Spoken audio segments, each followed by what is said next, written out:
நான் தனிமையில் இருக்கிறேன். என்னுடைய வாழ்க்கை மிகுந்த கசப்பாய் இருக்கிறது.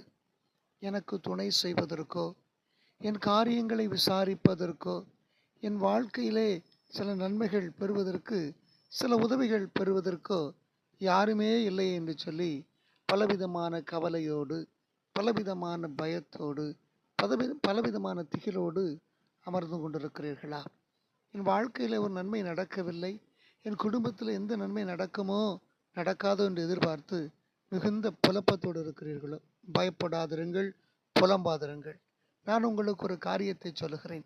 ஆண்டவராக இயேசு கிறிஸ்து ஏற்ற காலத்தில், ஏற்ற வேளையில், சரியான நேரத்தில் நீங்கள் மகிழ்ச்சி அடையும்படி, உங்கள் குடும்பம் மகிழ்ந்திருக்கும்படி மிகுந்த சிறப்பான காரியங்களை உங்களுக்கும் உங்கள் குடும்பத்துக்கும் செய்வார். ஆம், அவர் நல்ல ஒரு தெய்வம். நிச்சயமாய் செய்வார். காத்திருங்கள், வெற்றியை பெற்றுக்கொள்ளுங்கள்.